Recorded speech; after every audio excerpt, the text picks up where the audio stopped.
starting in a few minutes. We're super excited about this specific workshop that we're doing tonight. We've been practicing it for a long time. We've been building up on it, but it's the first time that we run it. So I'm personally really excited about it. There was a lot of interest on the meetup group as well. We saw a lot of like 80 people sign up. So yeah, there must be some interest there, huh?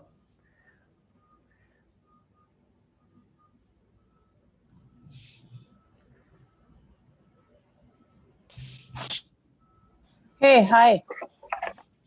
Hello. What can we expect from today's meetup session?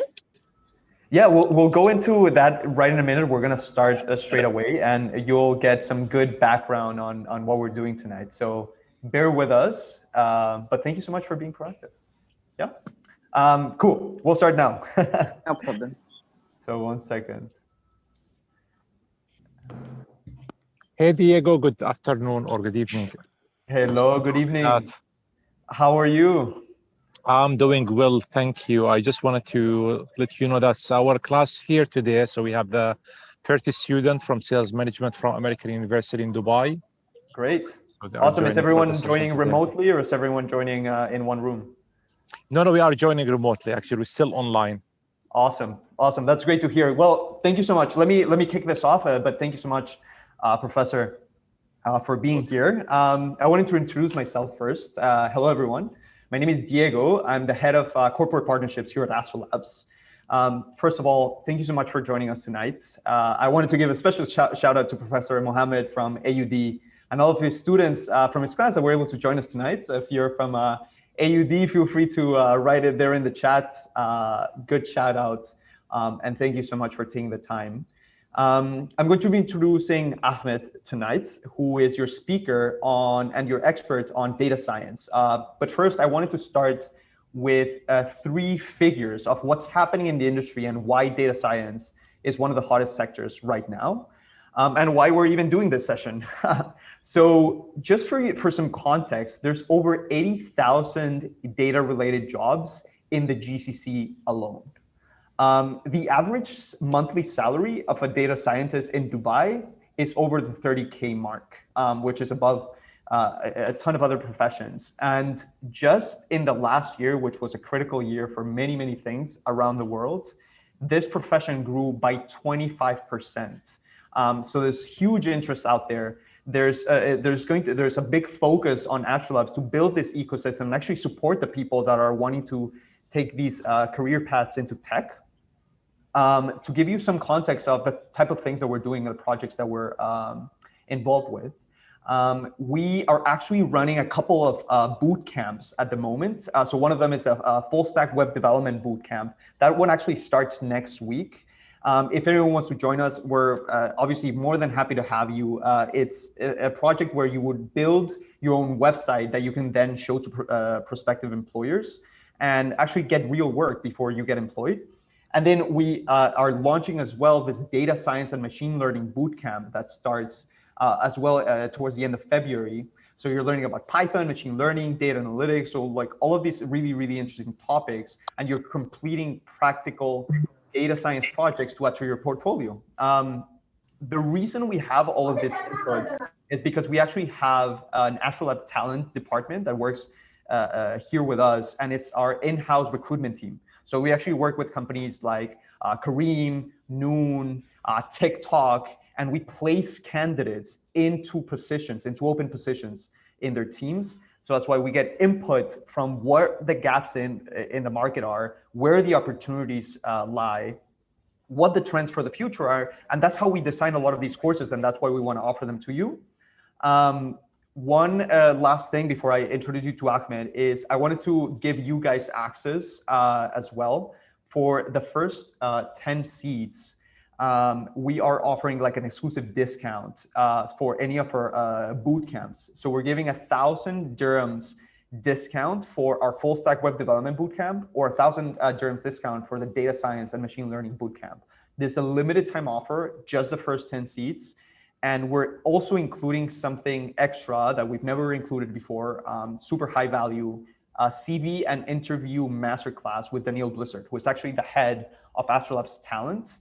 And this would be included in the bundle. She's going to be giving all of the recommendations on how to land those jobs. And it's super, super interactive, very, very useful. So throughout the course, if you have any questions, please let me know. Please fill in the form that I'm going to send to you, and I will send you all of the slides that we're going to be going over the course throughout this workshop tonight. And if you have any questions, feel free to reach out to us. You can always reach out to Amer, who is our learning advisor, amer@astrolabs.com. You can WhatsApp us as well. And we're going to be here to welcome you and to answer any questions. One last thing before I go.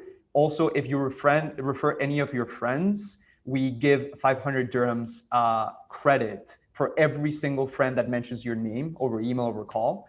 And that way, hey, maybe you will get one of these boot camps for free if you get enough friends involved. So enough of that part. I wanted to introduce you to Ahmed.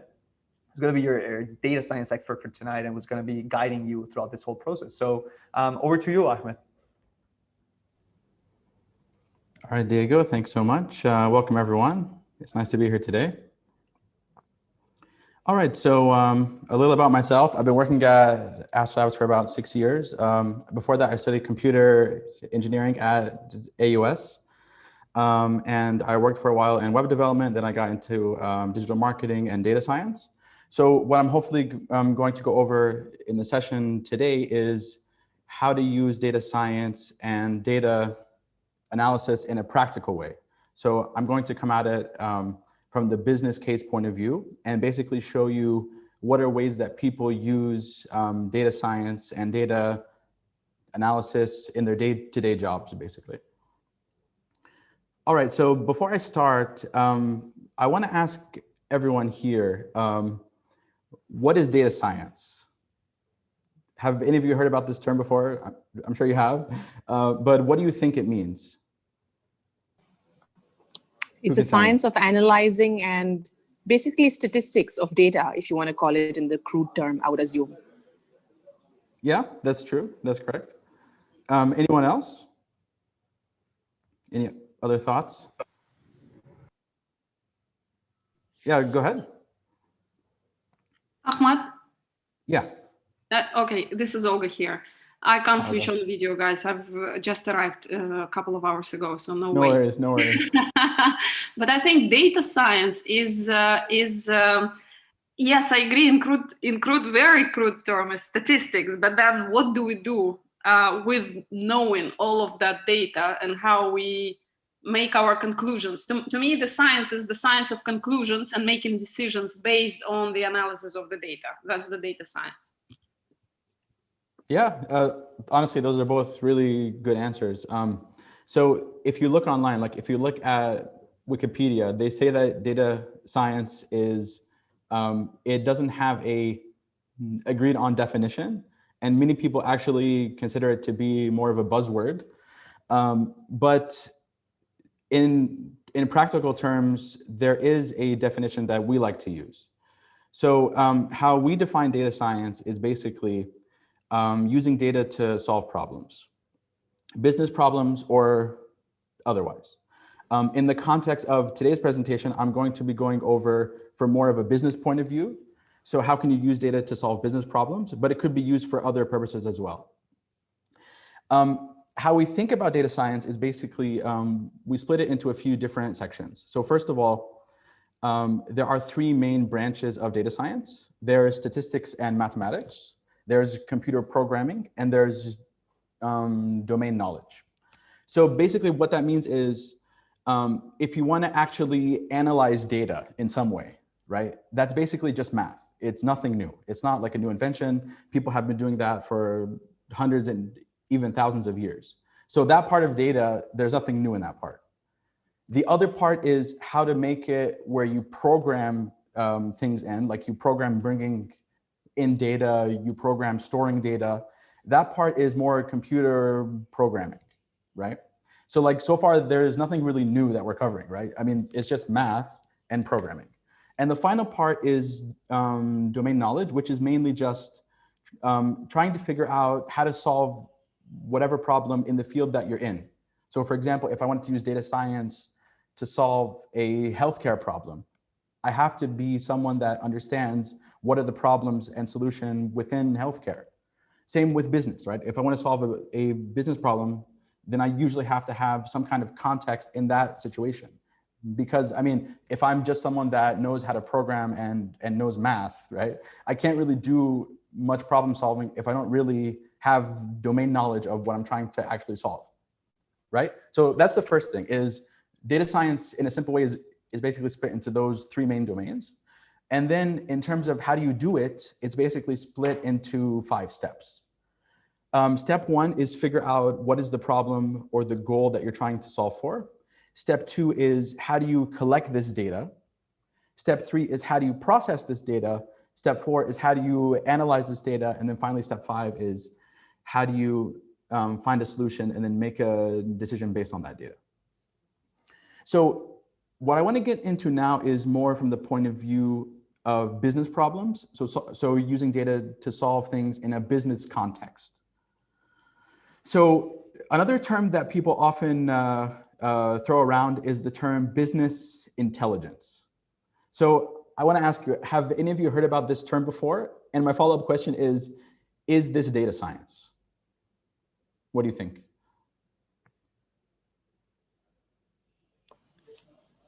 Yeah, why not? Because it's a subjective way of saying how you can intelligently use your information at hand to make a business decision, right? Exactly, yeah, exactly. So, I mean, of course, it depends on who you ask this question to, right? I mean, if someone is like a purist, they'll say, no, this is not data science. But in practical terms, it is data science because you're using data to solve problems. And it's basically, I mean, most normal business cases that you're trying to solve on a day-to-day basis would typically fall under what's called business intelligence, because it's more of a problem within a business that you're trying to solve. And it doesn't really matter that you're using data to solve this problem, but it is something that you should think about. One thing though is usually business intelligence doesn't use things like predictive modeling, machine learning, or AI. Those are more advanced things, but usually, I mean, if it's a simple business problem that you're trying to solve, then people typically would consider that business intelligence. And I'm going to give a case study now that will go over this and explain this from a practical point of view. Okay, so step 1 is we have to figure out what is the problem that we're solving, or what is the goal that we're solving for. Now, I want to give a practical problem that a lot of companies usually face from a marketing point of view. Part of the reason why I want to cover marketing is because we have quite a few students here that are studying marketing.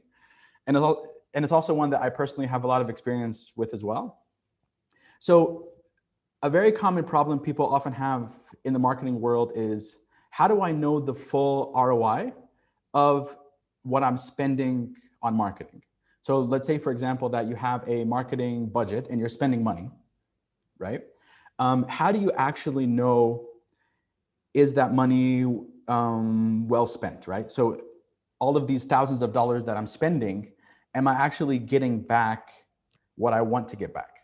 And I could solve this in a very simple way, right? I could, for example, if I'm running Facebook ads, I could just log into Facebook and then see how much I'm spending and then see how many sales I got, right? That's the very simple way of doing it. But marketing is a bit complicated because sometimes people might sign up from different sources, or they might take a long time to finally sign up, or maybe someone signs up and they buy multiple times. So for example, let's say that I spend $1,000 on marketing and I get 10 customers. It's not enough just for me to say that, okay, I got 10 customers and that's it. Because those customers might buy from me multiple times. So I need to figure out what is the full value of what I'm spending. So this is also known as the customer lifetime value, right? So if I were to think about this from a business point of view, what I'm solving for is I need to figure out what is the customer lifetime value of my marketing spend per channel. Okay, let me explain a little bit about what customer lifetime value means. It basically means what is the return on investment the total profit generated per customer during their entire client relationship.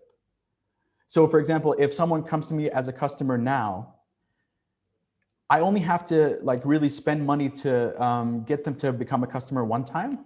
But once they're a customer, they might buy from me multiple times. So for example, if you become a customer of Noon or Amazon, usually most of the marketing cost is just upfront cost, because once you become a customer once, usually you'll stay on for a long period of time and you'll buy from them multiple times. So the idea is it's hard to measure right away, right? I need to use multiple data sources in order to solve this problem of how much money am I actually making per customer. And yeah, I mean, once I have this data, I could do things like increase my basket size, lower my cost, increase my margins, try to get people to buy from me multiple times, and try to upsell and cross-sell them. So in the end, my goal is to get something that sort of looks like this, where I basically see on like a per month, per channel basis, how much money I'm making per customer. Okay. So what do I need to calculate this? So let's say that I want to solve this problem of figuring out how many customers am I getting and how many times are those customers ordering from me per channel. So what sources of data do I need for this?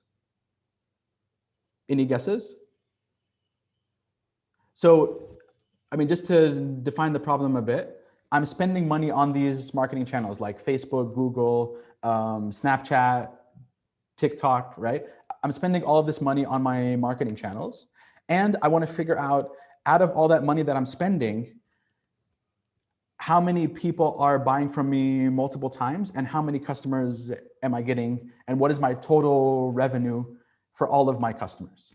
So what type of data do you think I would need for this? Someone said Google Tag Manager, someone else said customer IDs. Yeah, so I would basically have to have certain data that I can calculate this thing. And there's a formula for this, but in very simple ways, I would need to collect data from multiple sources. So I would need to collect data from my ads.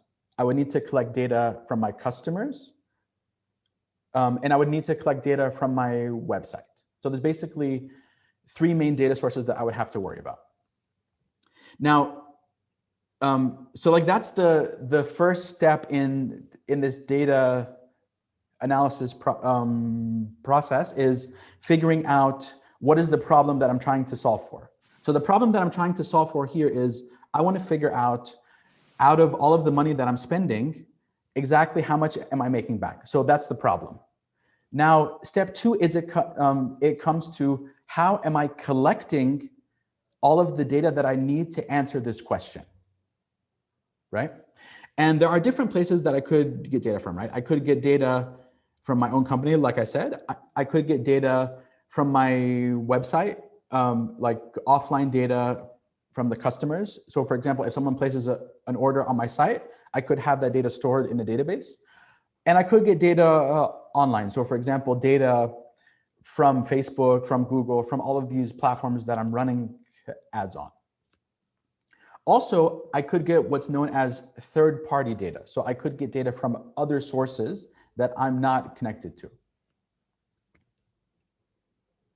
So let's go over each of them in a little more detail. So for example, if I'm starting off, I would need to get company data.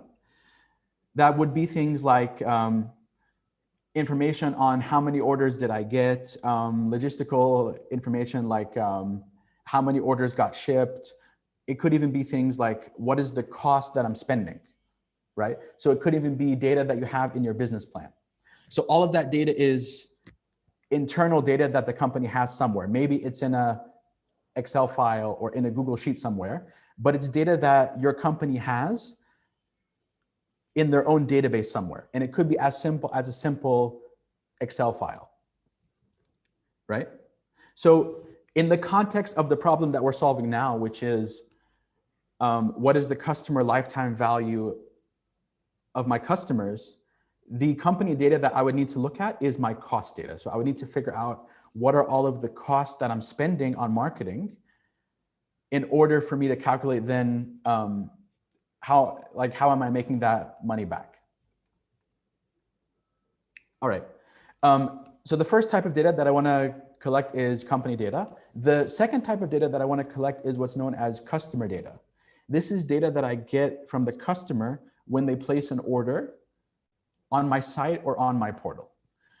So examples of this could be things like their purchase data, how much they paid, what was in their shopping cart, how much did they pay for shipping, how much did they pay in their total order, how much did they pay in taxes. All of these things are things that I can collect from the customer, which I would typically collect from my website, or if I have a physical store, it would be something that would be collected from the physical store, right? But it's basically data that I collect from the customers. And nowadays, if you go into most stores nowadays, almost all of them are trying to push you onto a loyalty program, right?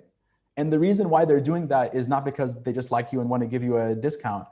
They want you to join loyalty programs mainly so they can track you, and they can use your data for data science to figure out things about you and to sell you more, right? So like this customer data is very important because it's what gives you insight into the customers themselves, right? So in the context of this problem that we're solving, which is what is the customer lifetime value, what I would need to get out of this is data on the customers and their revenue. So I need to figure out what, who are the customers, number one. So things like their email address, maybe their phone numbers, their names. And I would need to get revenue data for those customers. So I would need to calculate things like how many orders did this customer place? How many times did they come back to my shop? So that's the second type of data. So again, the first type of data that we're collecting is company data. That's data that we gather internally as a company. The second type of data is customer data, which we gather from the customer. Now, the third type of data that I could gather is things that is known as online customer data. So this is something that would be relevant if you have a online shop, e-commerce store. So you can calculate things like, what marketing channel did they come from? Or you could calculate things like how many times did they visit your website? Or you could calculate things like how long do they spend on your site? So these are all things that you can calculate based on online customer behavior. And if you have an offline store, there are ways, like I said, where you could track it offline. That's why lots of stores nowadays, like I said, like to have loyalty based programs, because they take that data, then they feed it back into their own data systems. So they can calculate things like how many times do customers come back. So in the case of our example, we would need to collect things like e-commerce data and marketing channel data. So for example, I would need to see what channel a customer came from. So if a customer came on my website, I would want to know, did they come from a Facebook ad, from an Instagram ad, from a YouTube ad? How did they actually arrive at my site? Number one. Number two is what channel caused them to place an order? Has anyone here heard about something called multi-channel attribution? Has anyone heard that term before? No? Can anyone guess what that terms mean? Multi-channel attribution? Who can guess? Any guesses? Multiple ads? Basically, yeah. So like the idea basically is most customers, when they place an order, they usually have to come to your site multiple times. So if someone comes to your site, it's very rare that someone just lands on your site and then buys right away. Usually people have to come to your site maybe 5 times, 10 times before they eventually buy from you. Now, the problem with doing that is it's a bit harder to track what their marketing source is, because let's take an example. Let's say that someone clicks on your site through a YouTube ad, right? And that's how they first found out about your brand. And then after that, they maybe signed up for your newsletter. And then maybe like a few days later, they thought about you, and then they just went on the website and they placed an order. So if you just look at what's called the last channel, you would basically say, okay, this person came direct because they just typed in the URL and they placed an order. But that doesn't paint the full picture, because that person first found out about you through an ad, then they subscribed to your emails, then they bought. So if you want to get the entire journey of the customer, that's the only way for you to actually know how all of your marketing works together. Because if you just look at your last channel, that doesn't paint the full picture. All right. So just to recap again, so we had 3 sources of data that we're collecting here. Number one is customer data. Number one is company data. Number 2 is customer data. And number 3 is online customer data. So those are the 3 main data sources that we're collecting.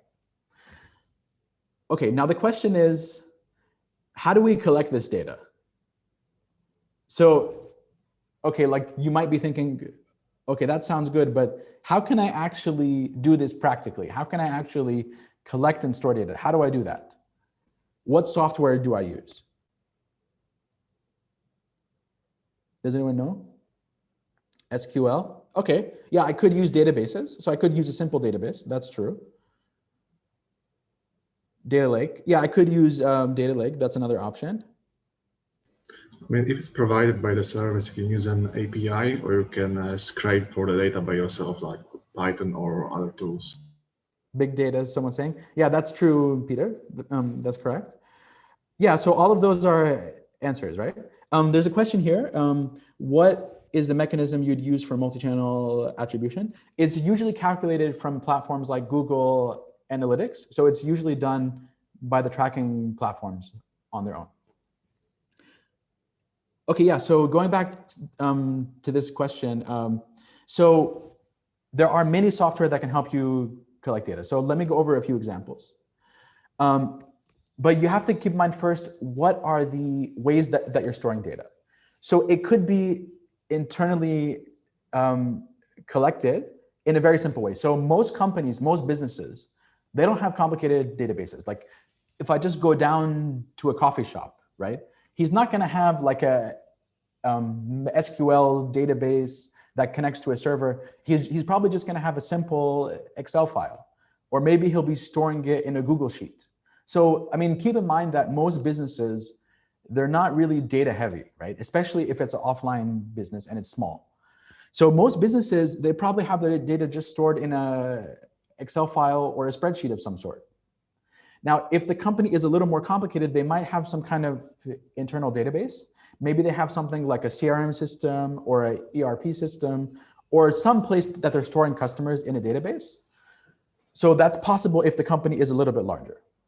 Now, also, if they're into data, they probably also have certain business intelligence tools that I'll go over. So what I want to hopefully show you by the end of today's session is how all of you here can start using some of these tools, and they're all free. So these tools are 100% free. You don't have to pay for anything.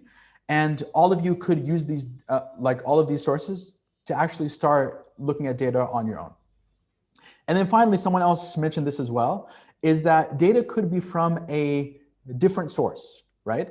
So in the example that I gave earlier, maybe I want to pull data from a marketing channel, from Facebook ads or from Google ads. That data is not stored from me. That's stored on Google servers somewhere else. So I would have to basically pull data from a different third-party location and then store that somewhere on my own. All right, so how I would do that practically is, this is known as a API, application program interface. And basically what this means basically is it's a way for you to pull data from a third-party source. So for example, if I wanted to pull Facebook data, I can connect to Facebook and then pull data from Facebook. If I wanted to pull data from Google, I can connect to Google and then pull data from them. So yeah, I mean, the APIs are a term that gets thrown around a lot. But if I were to explain it in very simple terms, an API basically is a way for two systems to talk to each other. That's it. It's just a way for you to share data back and forth. So for example, if I wanted to get data from a certain company, I could access their API and they would share that data with me. Let me share with you a practical example of this. If you use an app like Kareem, right? Kareem is it's a ride-sharing app, right? Now, Kareem, their own maps are not maps that they built on their own. They use Google Maps, right? So Kareem integrates with the API of Google Maps and they pull in Google Map data into their app. So anytime that you see an app that uses someone else's data in some way or someone else's service, it's usually done through an API, which is basically just a way for two data sources to share data. There's a question, they're not exposed to anyone, right? So there are actually two kinds of APIs. There's public and private. So you could make an API be fully public. Anyone could have access to it, like Google Maps. Google Maps has a public API. Or it could be ones that have private data that you don't want everyone to see. Those could be private APIs. So there's both cases. All right. And like this data is usually structured in something called JSON. And we'll cover that in a bit. So like this is an example of me connecting to a third-party data service, like Google Analytics. It would look something like this. So let's say that I wanted to know what channel a customer came from. I could connect to an API service. And if I have something like analytics on my site where I'm tracking user data, I could basically just send them a request saying that I want to pull data from your service, and it would send me back that data. And it would look something like this that I can then put into my own database. All right.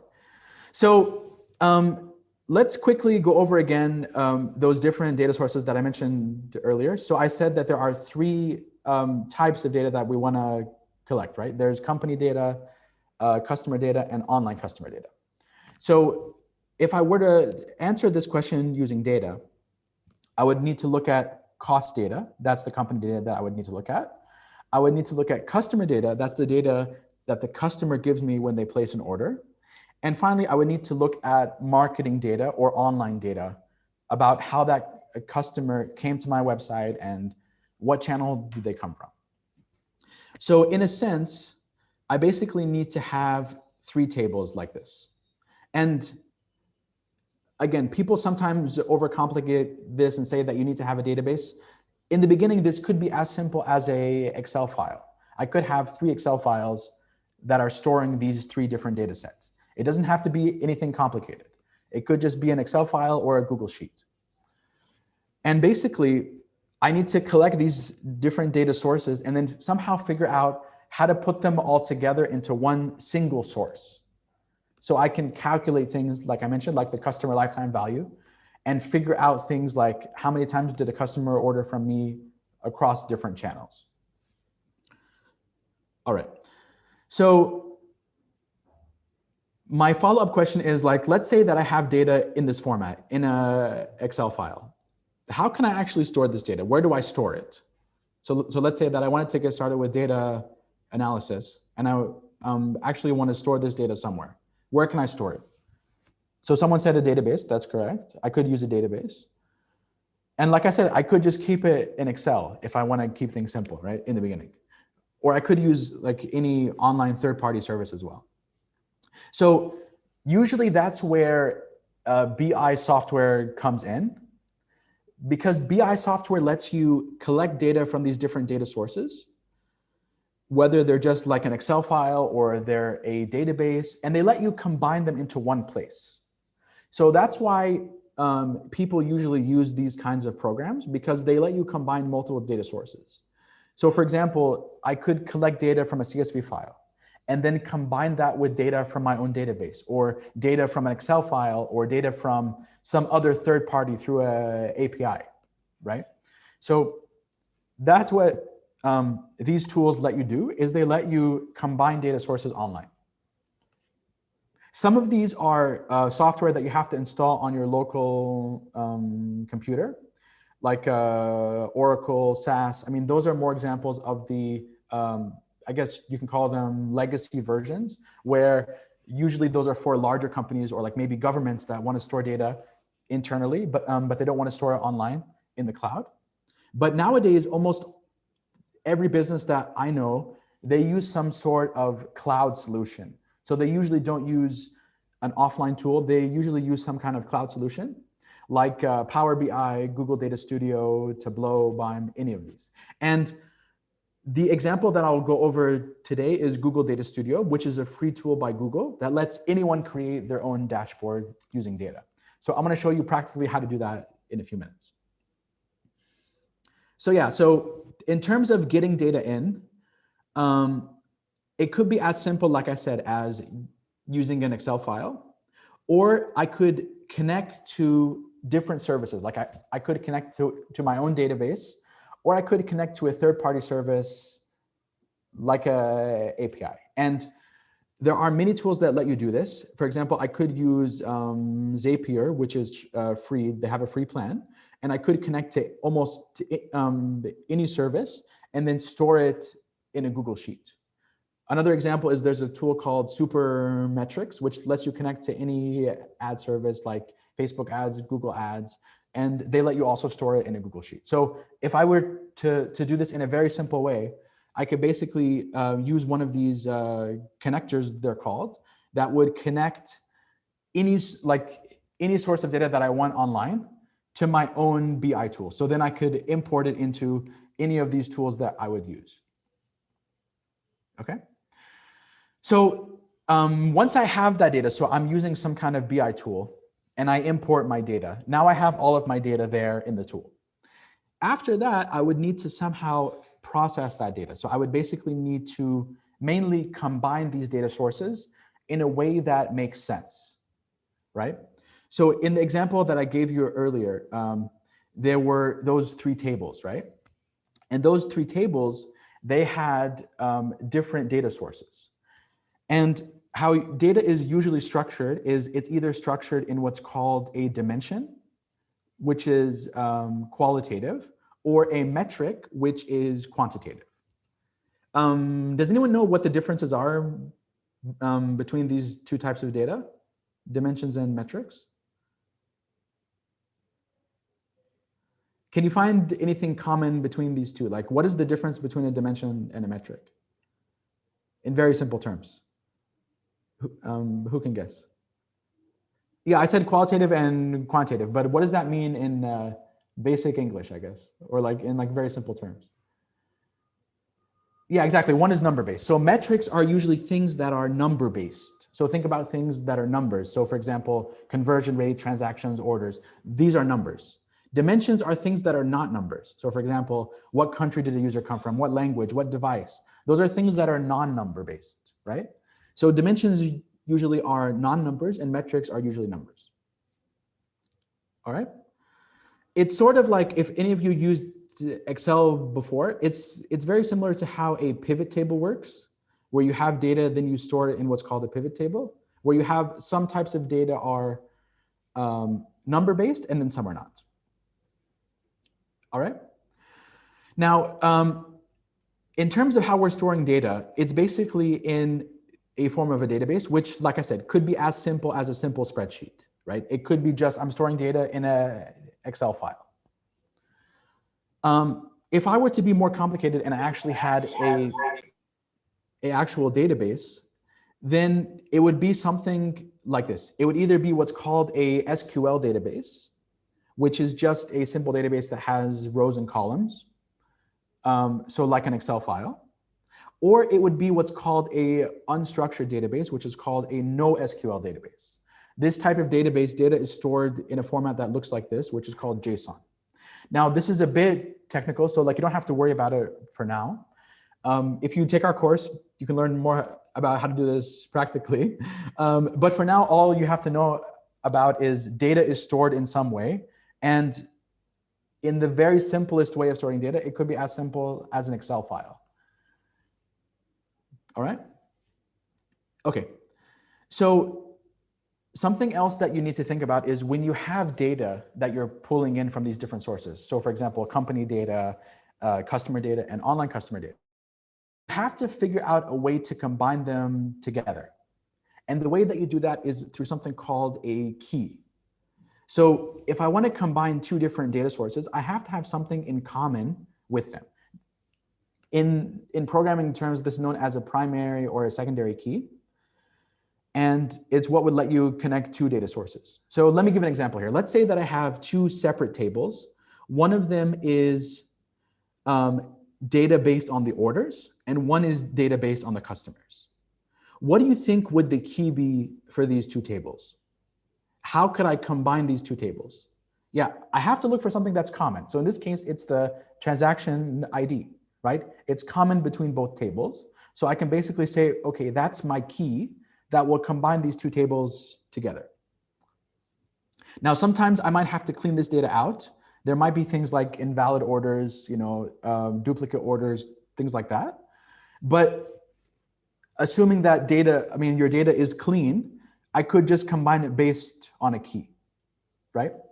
So if we go back to the case study that we're covering in this short session, we're combining these three different data sources, right? Customer data, company data, and marketing data. So in the case that I gave you earlier, we have these three different tables, right? That, like I said, could be as simple as an Excel file. Now, how can I combine these three different tables? What do you think? So I have these three completely different tables. I need to figure out a way to combine them together. How can I do that? Because I don't think there's any single thing common between all of them, right? Yeah, Harry's correct. I need to join them. So how would I join these tables together? How would I combine them? What do you think? Date? Date wouldn't really work because, not the actual command. I mean, like logically, how would you join them? Yeah, I mean, date wouldn't work because, customers could have multiple dates, right? I need to figure out how to combine these together. What do you think? So, okay, let me give you a hint. You don't combine them all at the same time. You combine them two at a time. So how you would typically combine this kind of data is you would basically look for common things between them and then combine them based on that. Right? So in this case, I would combine the transaction ID with the order number because these are both the same thing. Order and transaction ID are the same. Then I would combine the source data together. So I would combine the channel data with the source data. So again, some of this has to do with how you're solving this business problem. And that's why what I was telling you earlier is when you're solving a data problem, it's important that you have domain knowledge of the problem that you're solving.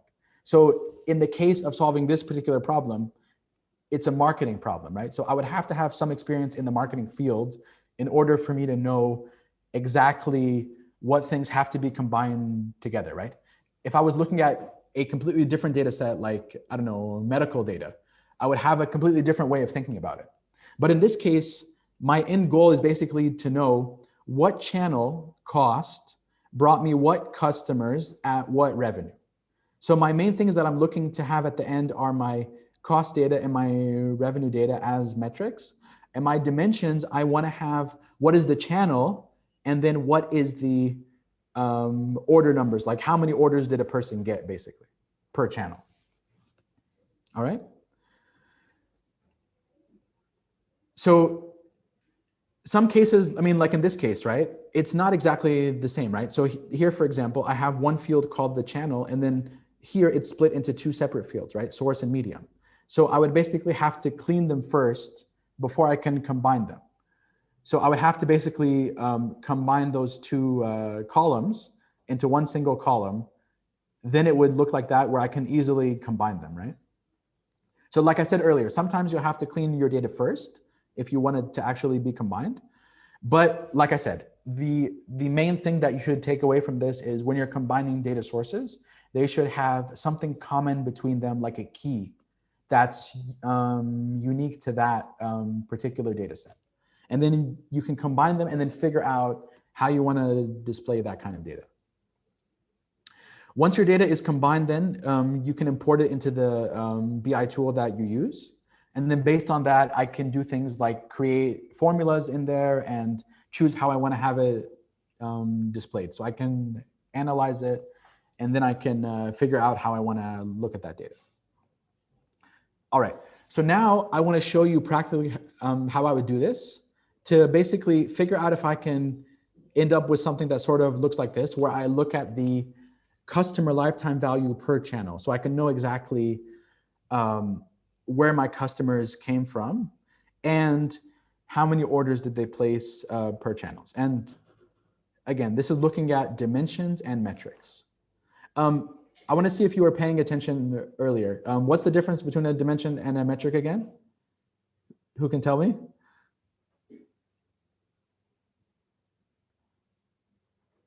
Yeah, one is number based and one is non-numbers, right? Which one is non-numbers? Like which one is the qualitative one? Dimension, exactly. All right, so now I'm going to show you how to do this in practice using Google Data Studio. And there's a live example that I'm gonna go over here. If you want access to these slides and also to this spreadsheet that I'll be using, all you have to do is go to astrolabs.com/meetup.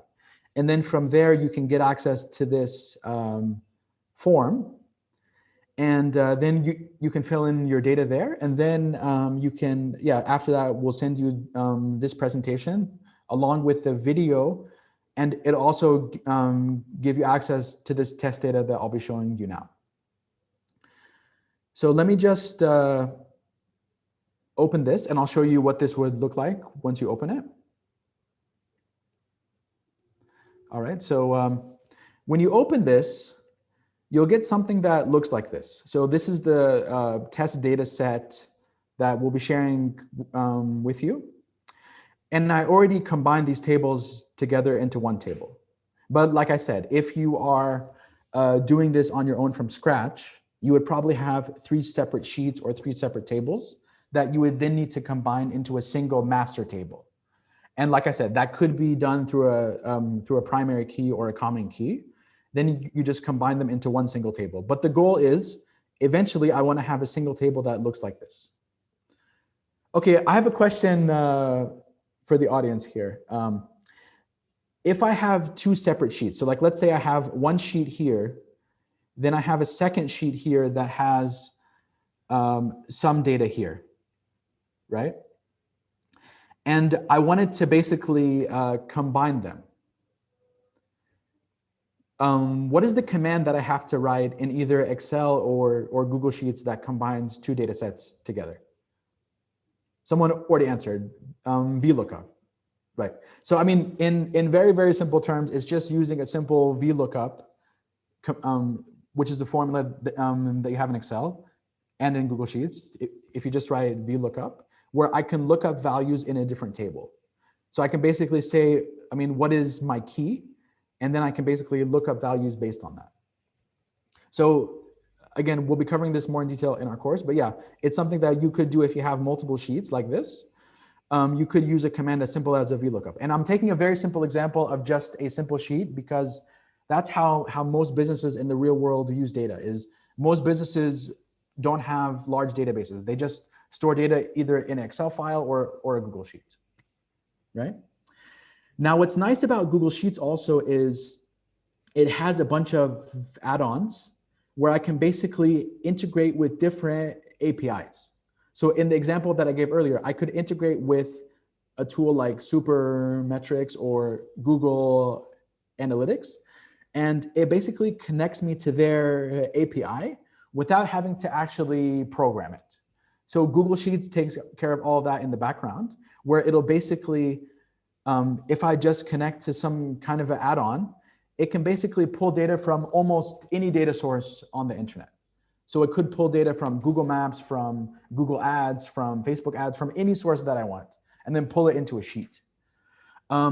I could also use a service, like I said, like Zapier, and Zapier connects to Google Sheets as well. So usually, I mean, most cloud solutions have integrations with Zapier, so they can actually connect to any data source on the internet. So yeah, like I said, if you use like either some of the built-in add-ons here, or you connect to a service like Zapier, it could then transfer data here. So, I mean, if you want to start off using data in a very simple way, I recommend just make a Google Sheet. That's the simplest way. And the Google Sheet will basically serve as your database. And I mean, there's almost no limit to how large this can be. So for most big businesses, it doesn't really matter. I think Google lets you have like hundreds of thousands of rows. And I mean, personally, I mean, using it in most business cases, we never got to a stage where a Google Sheet wasn't enough, right? Unless you're like working for Amazon or something, then you probably wouldn't be able to do this. But if you're like a normal small business, you can definitely get started using Google Sheets. Now, in Google Sheets, I mean, this is just basically where I'm storing data. After that, if I wanted to connect, like I said, to some kind of BI tool, I can then import that into one of these tools. So I could use a service like, you know, Power BI, Tableau, any of these services. In our case, let's connect to Google Data Studio, because like I said, it's a free tool, and it lets you basically connect to any data source. And it, yeah, it works very well with Google Sheets. So what I'll do now is I'll just go to Google Data Studio, and I'm already signed in. So any of you can go and make a free account. And then I can basically say I want to create a blank report. And when I do that, it'll say, where do you want to pull data from? So like I said, I could pull data from any of these sources. I could even upload a CSV or an Excel file, or I could connect to any of these sources. In my case, I want to connect to a Google Sheet because that's basically serving as my database. So I want to come here and say, I want to connect to a Google Sheet. I then choose what is the name of the sheet, which is just like this, and I just click add. Oh wait, sorry, I need to actually choose what is the tab. So I want to connect to this middle tab here.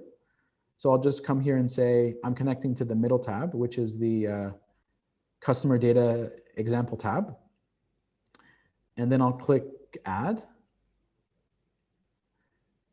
And then I'll click apply, right? And add to report. All right. Once I do that, my data is here now, right? And I can then choose, how do I want to display this data? So as I was telling you earlier, there's two main types of data. There's dimensions and there's metrics. And like I said earlier, dimensions are things that are what? They are non-numbers, right? So they're things that are qualitative. So if I wanted to, for example, know what channel is getting me revenue, I can come here and put channel under here. Now it shows me channel data. Then I can come here and choose total revenue. And I put that under what part? Metric or dimension? If I want to look at the revenue. Is that a metric or a dimension? Metric, right? Because it's a number. So I just copy that under metric like this. And that's it. I have a simple report here where it tells me what is my revenue per channel. I could also make this be a different type of chart. So for example, I could come here and say, I want to build a pie chart like this. And it could then, I mean, break it down as a pie chart. And if I want to view this, I can then just click view and I can share this with anybody. Let me show you a couple of more examples of what I can do. So in the case that I wanted to look at, let's say that I wanted to calculate what is my profit, right? So here I have two things that I'm calculating in this sheet. One of them is known as the CAC, which is the cost to acquire a customer. And the other is the total revenue of that customer, which, yeah, I mean, could be defined as the customer lifetime value. Now here, if I want to calculate what is my profit, I mean, first of all, I could just add these two in the beginning. So I could just come here and say, I want to add the CAC and the total revenue here. But I would add it not under dimensions, but under metrics, because these are numbers, right? So I already have these two things here. So I just need to add also the CAC. Then I can even make my own formulas here. So here, I mean, one of the powerful things about these kind of BI tools is they let you create your own formulas. So for example, I could come here and say add metric and then add my own formula, create a field. And I can, for example, call this field profit. And I could then come in here and say that my profit is total revenue minus CAC, which is, you know, what is my revenue minus what is my cost, which is also known as the net profit. So if I save this, now I have here profit. So I can actually calculate what is my profit for these different channels. Then, like, the really powerful thing about this is I can then, after that, drill down into each customer.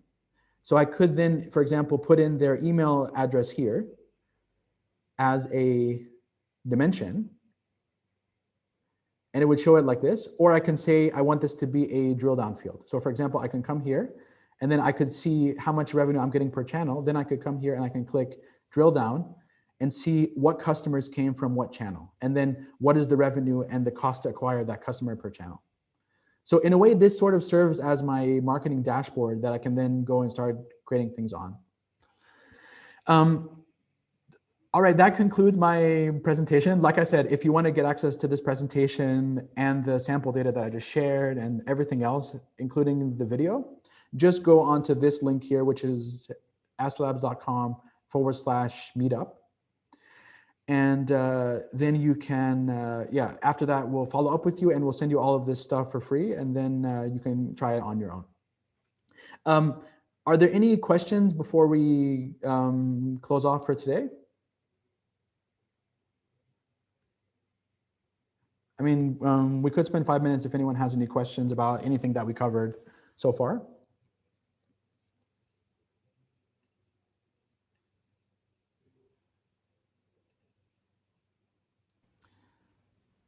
Digesting info. Okay. Don't raise your hands all at one time, please.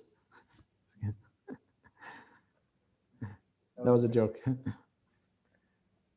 There's a question of which tools such as pandas in the bootcamp.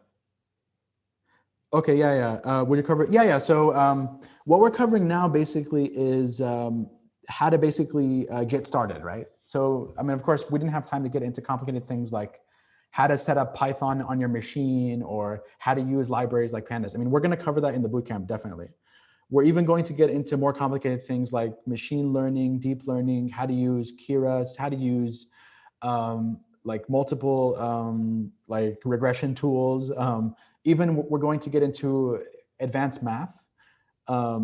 But I mean, if you're not good at math, that's fine because we'll be using libraries. But basically, we'll be covering quite a few things in terms of how to do data science in a practical way. And I mean, this bootcamp honestly is one that, I mean, we wish existed whenever we were first learning data science. So we're trying to combine everything that we learned over like 5 years into just a condensed 2-month program. So, yeah. I guess I was going to mention something that was, I mean, not related to this yet, but something could be useful to people, how we actually use Google Data Studio here at Astrolabs. So we have all these different courses happening. I work on the sales team, and we need to visualize where we're at in our sales process. So we actually use some of these tools on a day-to-day basis, and they come from like open source, pretty simple stuff, but they're very, very powerful. It's how we make the decisions on how we spend our time, how we prioritize. So these are examples from the real world. So yes, I just adding to what Ahmed said, I wanted to thank you so much, everyone, for joining us. If there are people that are interested in our boot camps, we'd love to welcome you here. We'd love to answer any of your questions. Please reach out. We will be sharing these slides with you, but you can always email Amer at astrolabs.com or WhatsApp him, or just go on our website and reach out to us directly as well. You can use this code that says Hello World 21 for this limited time offer. So it's only 10 seats that are available, and we're offering them at this price. And as I mentioned, if you do refer a friend, for every friend that you refer that mentions your name, we'll keep track.